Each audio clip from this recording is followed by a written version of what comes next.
नमस्कार मित्रों, डॉक्टर संजीव भानावत के चैनल में आपका हार्दिक स्वागत, अभिनंदन। सार्क दक्षिण एशियाई देशों में शांति और सहयोग की स्थापना में मीडिया की भूमिका पर आज हम चर्चा करेंगे। इसी विषय पर 25-26 अप्रैल 2025 को जयपुर में सार्क जर्नलिस्ट फोरम और एपेक्स यूनिवर्सिटी के संयुक्त तत्वावधान में एक अंतर्राष्ट्रीय सेमिनार का आयोजन भी किया जा रहा है। इस आयोजन की पृष्ठभूमि में जिस प्रकार हाल ही में पहलगांव में कुछ आतंकियों ने पर्यटकों को जिस बेरहमी के साथ गोलियों से भून दिया, उसने एक बार फिर भारत और पाकिस्तान के मध्य संबंधों में कड़वाहट घोल दी है और भारत ने इन समस्याओं से निपटने के लिए पाकिस्तान के खिलाफ कड़े प्रतिबंध लगाए हैं। पूरे देश में एक गुस्सा है और सरकार पर एक नैतिक दबाव बनाया जा रहा है कि इस समस्या से निपटने के लिए तुरंत कार्रवाई की जाए और पाकिस्तान को ऐसा सबक सिखाया जाए कि भविष्य में वो फिर ऐसी हरकत न करे या इस प्रकार के तत्वों को प्रश्रय देना, संरक्षण देना बंद करे।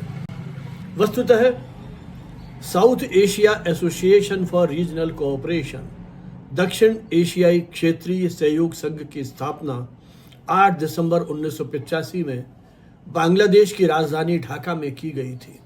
इसका उद्देश्य यही था कि दक्षिण एशियाई देशों के बीच में सामाजिक आर्थिक विकास, क्षेत्रीय सहयोग, सांस्कृतिक समरसता और राजनीतिक संवाद को प्रोत्साहन दिया जा सके।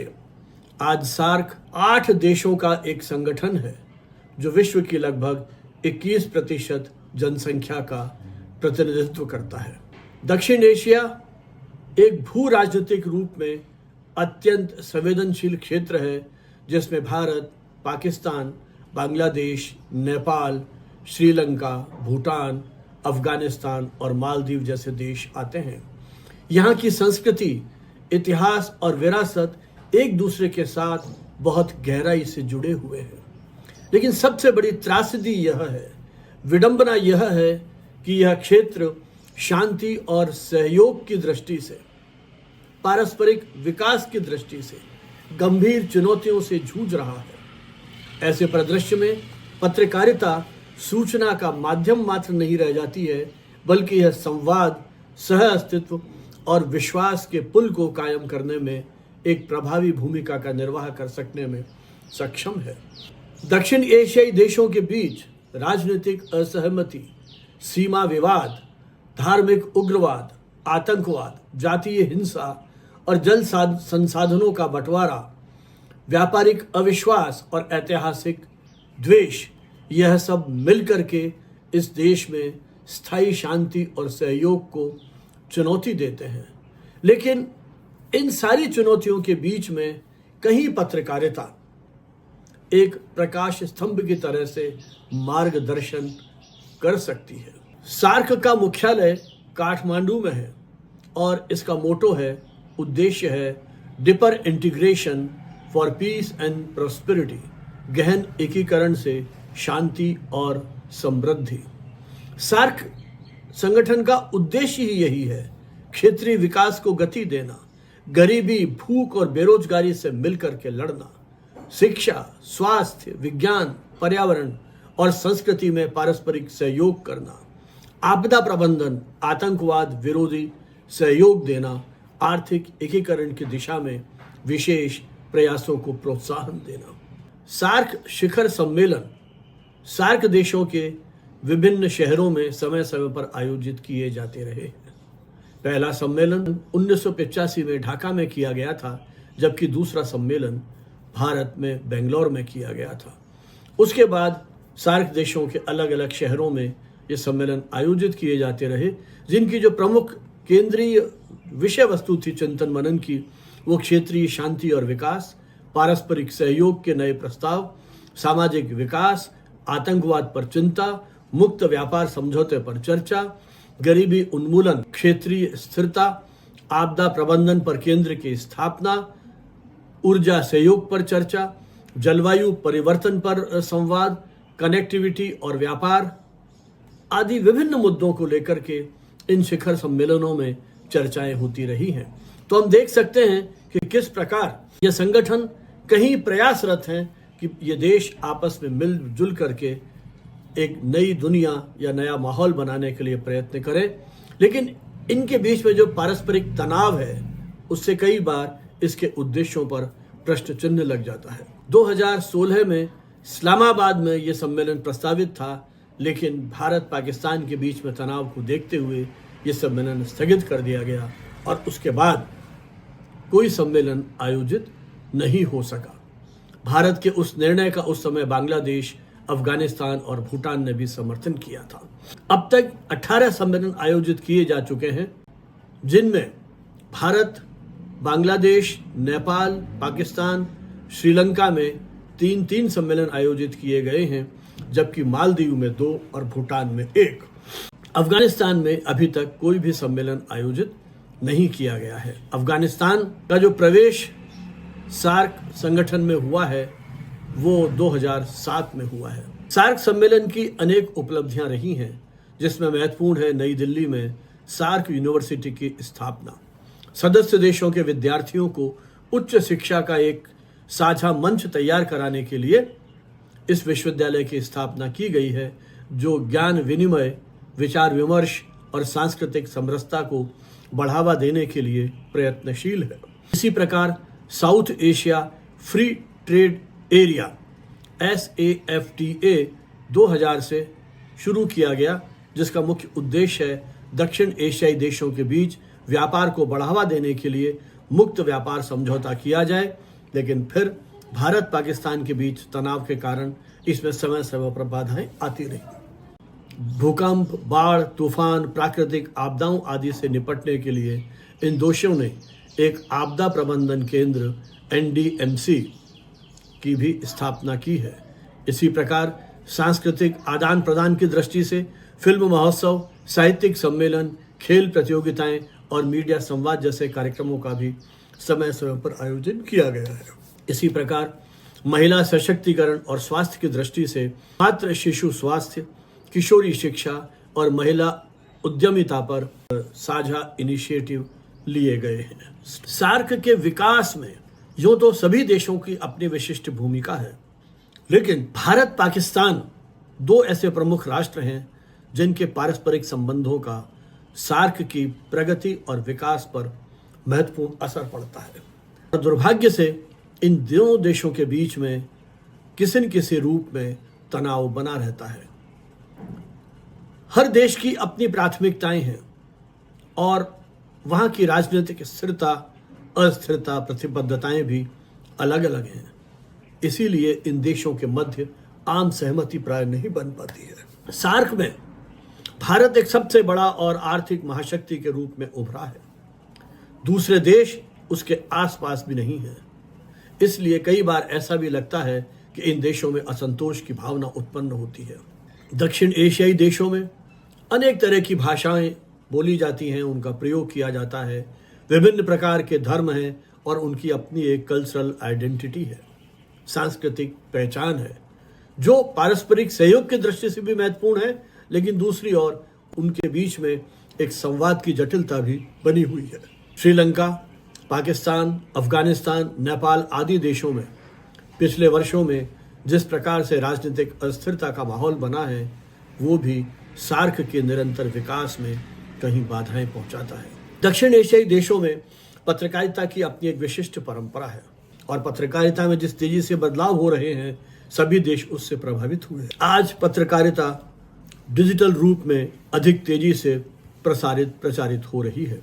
Social media, online portal, YouTube channels और मोबाइल पत्रकारिता ने सूचना की पहुंच को बहुत व्यापक बनाया है, या एक सीमा तक हम कहें कि उसे लोकतांत्रिक बनाया है। लेकिन उसके साथ नई चुनौतियां भी खड़ी हुई है। लेकिन सवाल यह है कि क्या यह नई पत्रकारिता शांति और सहयोग में बढ़ावा दे रही है या अविश्वास और ध्रुवीकरण को?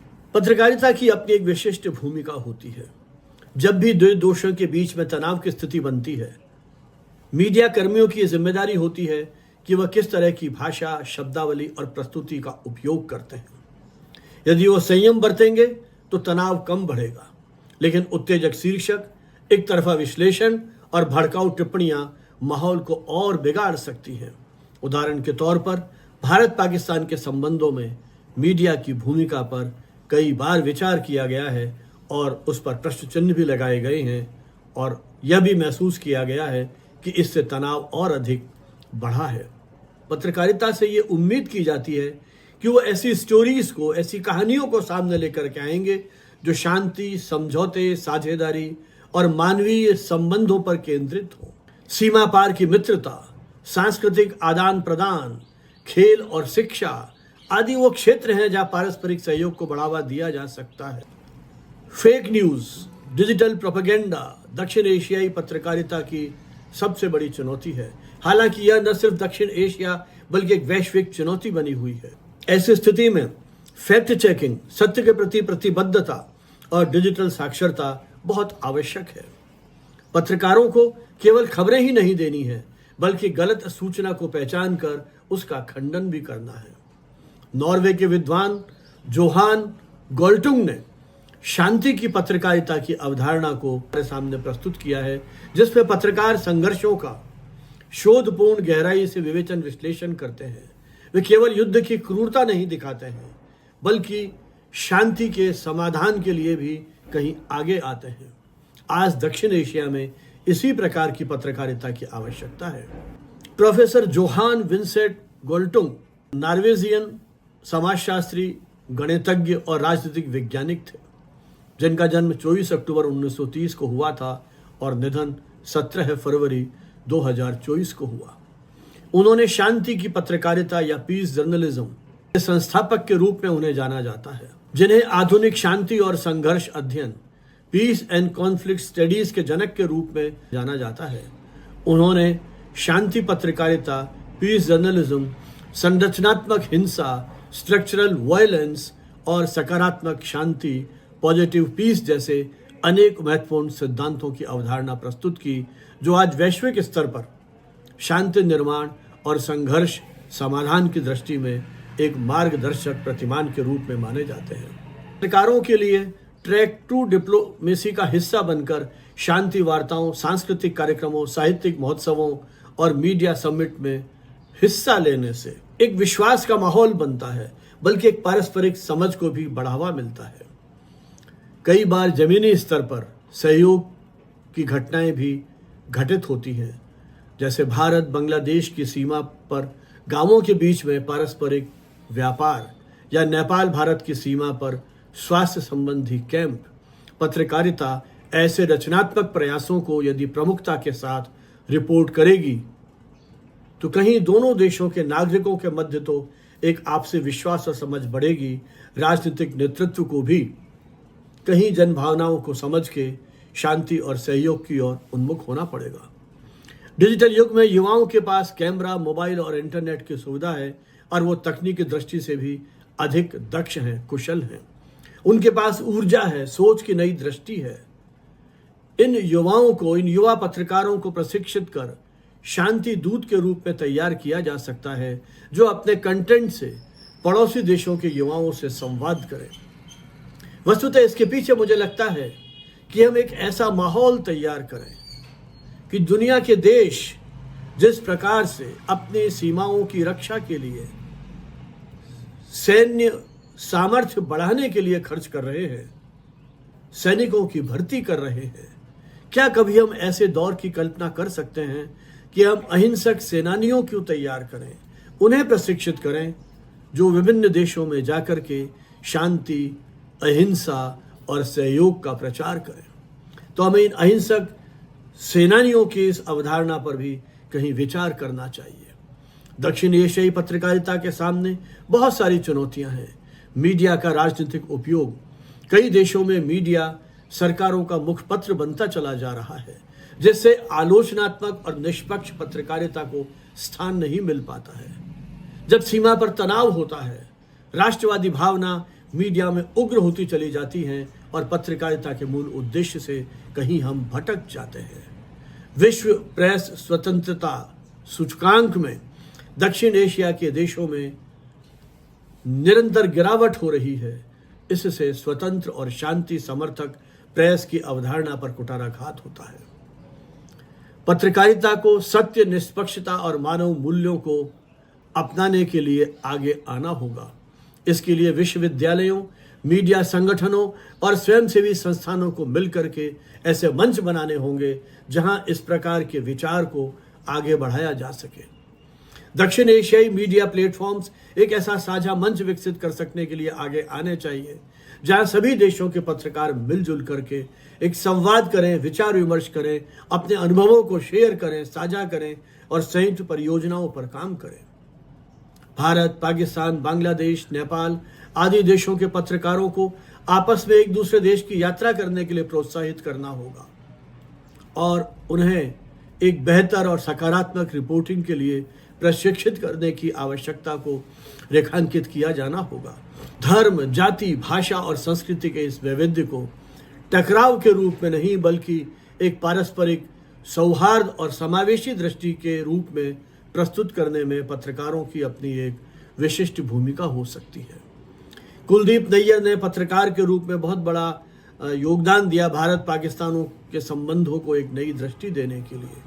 उनकी पुस्तकें, उनकी यात्राएं इस क्षेत्र में हमारा मार्गदर्शन कर सकती हैं। इसी प्रकार the third pole, South Asia monitor जैसे प्लेटफॉर्म्स साझा विषयों पर, जलवायु परिवर्तन, मानवाधिकार आदि पर एक सकारात्मक रिपोर्टिंग कर सकते हैं। बीबीसी, डॉयचे वेले और अल जजीरा जैसे अंतर्राष्ट्रीय मीडिया संगठनों की जो रिपोर्ट है वो दक्षिण एशियाई देशों को परस्पर जोड़ने की दिशा में अपनी महती भूमिका निभा सकने में सक्षम है।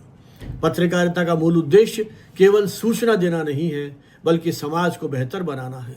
दक्षिण एशिया की जटिलताओं और साथ ही उनमें निहित संभावनाओं के बीच पत्रकारिता शांति और सहयोग का सेतु बन सकती हैं यदि वह अपनी उस मूल भूमिका को समझें, दबावों से ऊपर उठें और लोगों के बीच संवाद का आधार बन सके।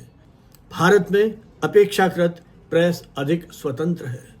देश के संविधान में नागरिकों को अभिव्यक्ति की स्वतंत्रता की गारंटी दी गई है और प्रेस भी उसी के तहत उन स्वतंत्रताओं का, अभिव्यक्ति की स्वतंत्रताओं का उपयोग कर सकने के लिए स्वतंत्र है संवैधानिक प्रावधानों के तहत। लेकिन इसी के साथ साथ आज जिस तरह से मीडिया घरानों का बड़े बड़े कॉरपोरेट समूहों के साथ जुड़ाव है, वहाँ कहीं लगता है हमारी स्वतंत्रता गिरवी रख दी गई है उन बड़ी बड़ी कंपनियों के सामने जिनके पास आज ताकत है रेडियो, टेलीविज़न और समाचार पत्रों का प्राइम टाइम और मुख्य पृष्ठ खरीदने के लिए। जो हम विश्व प्रेस स्वतंत्रता सूचकांक की बात करते हैं, आरएसएफ, उसमें भारत का स्थान बहुत उत्साहजनक नहीं है। भारत 2024 में 159वें स्थान पर था 180 देशों में। हालांकि भारत सरकार इन आंकड़ों से सहमत नहीं है, लेकिन फिर भी हम एक आइडिया लगा सकते हैं कि हमारे देश में प्रेस की स्वतंत्रता की क्या स्थिति है। पाकिस्तान इस विश्व प्रेस सूचकांक में 152वें नंबर पर आता है। यह आश्चर्य की बात लगती है कि प्रेस की स्वतंत्रता की दृष्टि से पाकिस्तान इस रिपोर्ट के आधार पर बेहतर स्थिति में है। इसलिए कई बार इन आंकड़ों की विश्वसनीयता पर हमें संदेह भी होता है। नागरिकों के बौद्धिक, नैतिक और मौलिक अधिकारों की रक्षा के लिए पाकिस्तान सरकार ने समय समय पर कुछ कदम उठाए हैं, जिनके तहत सोशल मीडिया पर जनसंचार माध्यम से फर्जी समाचारों के प्रसार पर प्रतिबंध लगाया गया है। पाकिस्तान सरकार पर अक्सर यह आरोप लगाया जाता है कि वह सेल्फ सेंसरशिप लागू करती है और पत्रकारों को एक तरफा राजनीतिक मुद्दों पर गिरफ्तार करती है। अक्सर केवल वही समाचार प्रकाशित होते हैं जो शासन के पक्ष में होते हैं, जबकि आर्थिक राजनीतिक संकटों से जुड़े समाचारों पर प्रतिबंध या धमकियां दी जाती हैं। Council of Pakistan newspaper editors ने यह आरोप लगाया है कि सरकार और सैन्य संस्थानों की ओर से स्वतंत्र पत्रकारों के प्रति राज्य प्रायोजित शत्रुता बढ़ रही है। अनेक पत्रकारों की हत्याएं के समाचार प्राय मिलते रहते हैं। Pakistan electronic media regulatory authority देश के मीडिया चैनलों को लाइसेंस प्रदान करता है और कुछ समाचार एंकर्स को विशिष्ट टॉक शोज में भाग लेने के लिए रोका गया है और ये प्रतिबंध उन पर कई दिनों तक लगाया गया। इसी प्रकार समय समय पर सरकारों ने विपक्षी पार्टियों की कार्यक्रमों को प्रसारित करने वाले चैनल्स को सस्पेंड भी किया है। पाकिस्तान में प्रेस की स्वतंत्रता कानूनी रूप से संरक्षित होने के बावजूद वास्तविक रूप में सीमित है। संविधान और कानूनी माध्यमों के आधार पर अभिव्यक्ति की आज़ादी की पहचान दी गई है, परंतु सैन्य हस्तक्षेप, सरकारी दबाव, कानूनों की दुरुपयोग और पत्रकारों की सुरक्षा की कमी ने मीडिया को गंभीर रूप से प्रभावित किया है। स्वतंत्र प्रेस किसी भी लोकतंत्र की आत्मा होती है। पाकिस्तान जैसे देश में इसका क्षरण न केवल लोकतांत्रिक संस्थाओं को कमजोर करता है, बल्कि वैश्विक स्तर पर भी उनकी छवि को धूमिल करता है। बांग्लादेश में प्रेस की स्वतंत्रता का संबंध जनमत पर नियंत्रण, अभिव्यक्ति की स्वतंत्रता, मानवाधिकारों और मौलिक अधिकारों से है, जिनकी चर्चा देश के संविधान में की गई है। मीडिया को कुछ संशोधनों के तहत कानूनी संरक्षण प्राप्त है। मीडिया के लिए जो प्रमुख कानून हैं उनमें सूचना एवं संचार प्रौद्योगिकी अधिनियम, साइबर सुरक्षा अधिनियम और प्रसारण अधिनियम प्रमुख है। इन कानूनों के अंतर्गत पत्रकारों को बिना वारंट गिरफ्तारी, ऑनलाइन पोस्ट पर सजा और मीडिया संस्थानों पर नियंत्रण जैसी शक्तियां दी गई है। विश्व रैंकिंग में 2024 में बांग्लादेश की रैंकिंग 165वें स्थान पर थी।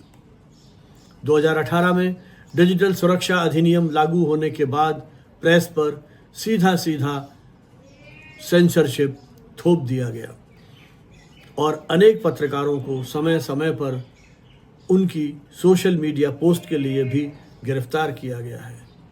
बांग्लादेश सरकार ने समय समय पर 54 न्यूज़ वेबसाइट्स को प्रतिबंधित किया है। इस देश में मीडिया में एक तरफा रिपोर्टिंग प्राय दिखाई देती है और एक तरफा प्रचार किया जाता है। अधिकांश जो रिपोर्ट्स हैं वो पक्षपाती होती हैं।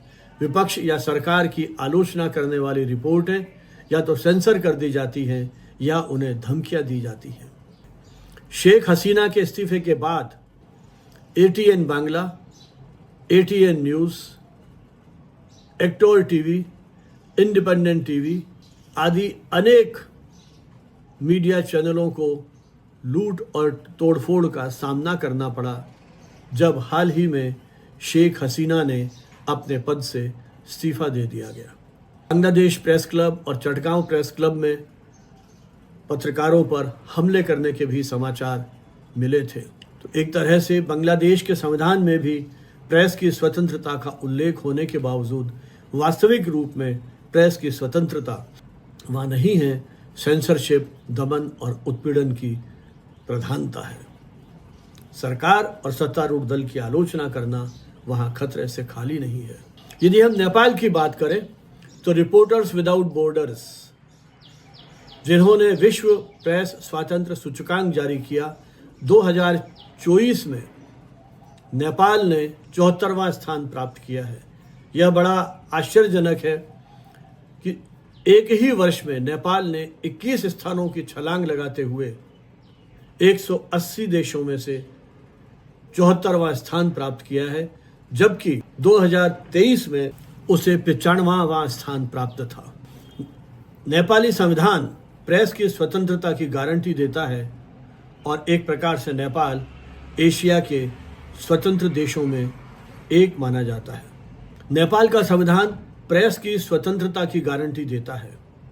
हालांकि एक नया विधेयक सोशल मीडिया को नियंत्रित करने के उद्देश्य से लाया गया है, जिसने अभिव्यक्ति की स्वतंत्रता पर इसके संभावित प्रभावों को लेकर के चिंताएं बढ़ा दी हैं। इस विधेयक में ऑनलाइन मर्यादा और पारदर्शिता को बढ़ावा देने का प्रावधान किया गया है, लेकिन आलोचकों का ये मानना है कि स्पष्ट प्रावधानों का उपयोग राजनीतिक असहमति को दबाने के लिए किया जा सकता है, जो संवैधानिक अधिकारों का स्पष्ट उल्लंघन है। नेपाल में सोशल मीडिया पर बोलने दो सरकार जैसे हैशटैग चलाए जा रहे हैं। हालांकि मुख्य धारा की राजनीतिक पार्टियां और मीडिया संस्थान अभी तक बहुत अधिक सक्रिय नहीं हुए हैं।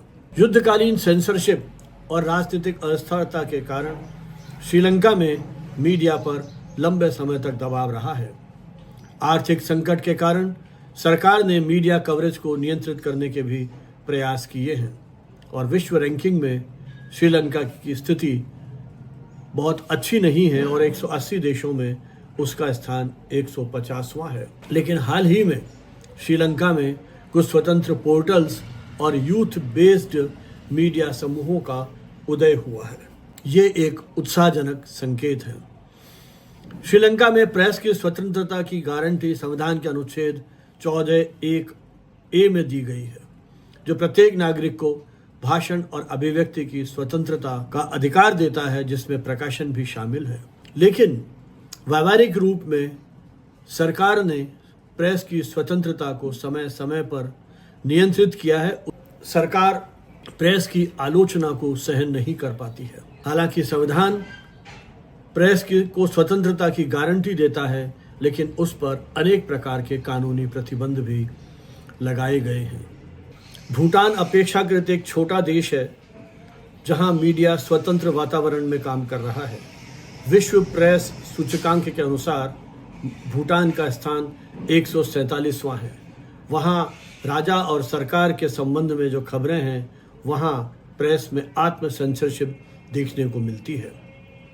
भूटान में प्रेस की स्वतंत्रता को लेकर लंबे समय तक राजनीतिक और सामाजिक स्तर पर विवाद बना रहा, विशेष रूप से बहुदलीय लोकतंत्र की शुरुआत के पहले।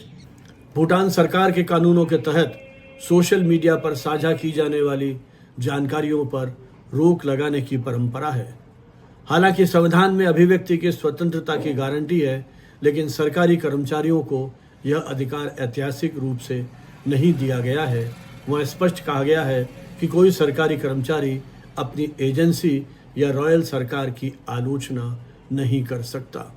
यह नियम 2006 के भूटान सूचना, संचार और मीडिया अधिनियम के विपरीत था, जिसमें यह स्पष्ट किया गया था कि पत्रकारों को लाइसेंस या पंजीकरण कराना प्रेस की स्वतंत्रता का उल्लंघन होगा। इस नियम को अब रद्द कर दिया गया है।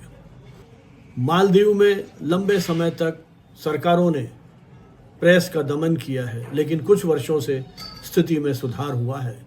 लेकिन चुनाव और धार्मिक कट्टरता से जुड़े विषयों पर पत्रकारों को अभी भी चुनौतियों का सामना करना पड़ता है। विश्व प्रेस स्वातंत्र्य सूचकांक में मालदीव का स्थान 106 है और डिजिटल पत्रकारिता में वहां भी तेजी से विकास हो रहा है। लगभग 5.5 लाख की जनसंख्या वाला यह देश हिंद महासागर द्वीप समूह में 4 दशकों तक सत्तावादी सरकार के अधीन रहा, जिसने प्रेस की स्वतंत्रता को मान्यता नहीं दी। 2010 के दशक में लोकतंत्र के आगमन के बाद मीडिया का स्वतंत्र रूप में कुछ विकास अवश्य। तो एक प्रकार से मालदीव में प्रेस की स्वतंत्रता वहां के राजनीतिक परिवेश पर निर्भर करता है। संविधान का अनुच्छेद 28 प्रेस की स्वतंत्रता को गारंटी देता है, लेकिन 2023 में लागू एविडेंस एक्ट इसकी संवैधानिक सुरक्षा को कमजोर भी करता है। समाचार पत्रों को दिए जाने वाले विज्ञापनों में पारदर्शिता का अभाव देखा गया है। राज्य संस्थान उन मीडिया संस्थानों को भारी फंडिंग करते हैं जिनकी पाठक संख्या सीमित होती है और जो सरकार के पक्ष में होते हैं। वे असुविधाजनक लेखों को हटा देते हैं और संवेदनशील विषयों से बचते हैं। अफगानिस्तान में तालिबानी शासन के बाद प्रेस की स्वतंत्रता लगभग नष्ट हो गई है। महिला पत्रकारों पर प्रतिबंध, कई मीडिया हाउस बंद हो गए हैं या निर्वासन में चले गए हैं। विदेशी मीडिया की कवरेज पर रोक लगा दी गई है और इंटरनेट पर भी वहां निगरानी रखी जाती है। विश्व प्रेस सूचकांक में 180 देशों में से इसका स्थान 178 है। तो एक प्रकार से स्वतंत्र प्रेस की स्थिति वहाँ बहुत गंभीर है। तो एक प्रकार से हम कह सकते हैं कि जो सार्क कंट्रीज़ हैं, वहाँ प्रेस की स्थिति को लेकर के कोई बहुत उत्साहजनक या आशाजनक स्थितियाँ नहीं हैं।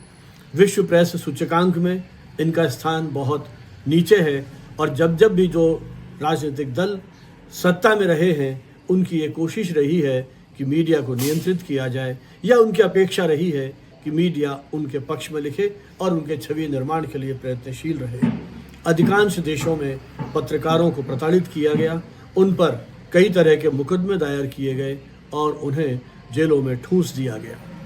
उम्मीद की जानी चाहिए कि सोशल मीडिया या डिजिटल मीडिया के आगमन के बाद जिस तरह से माहौल बन रहा है और व्यक्ति अपनी बात को कह सकने के लिए सक्षम है और उसकी बात आज वैश्विक रूप में सुनी जाती है, आने वाले समय में सरकारें अभिव्यक्ति की स्वतंत्रता के उस महत्व को समझेंगी और एक स्वतंत्र प्रेस का राष्ट्र के विकास में जो योगदान हो सकता है उसका उपयोग करेंगी और एक ऐसे प्लेटफॉर्म को विकसित करने पर बल दिया जा सकेगा जैसे किसी ज़माने में एक न्यूज़ पूल की शुरुआत हुई थी, जहां राजनीतिक घटनाओं की बजाय सामाजिक, आर्थिक, सांस्कृतिक क्षेत्रों में गुटनिरपेक्ष राष्ट्रों ने जो प्रगति की है उनकी खबरें साझा की जाएं, तो दक्षिण एशियाई देश भी एक कोई ऐसा साझा मंच बनाएंगे जहां वो अपने सामाजिक, आर्थिक और सांस्कृतिक स्तर पर जो उन्होंने उपलब्धियां हासिल की हैं उन्हें अपने मित्र राष्ट्रों के साथ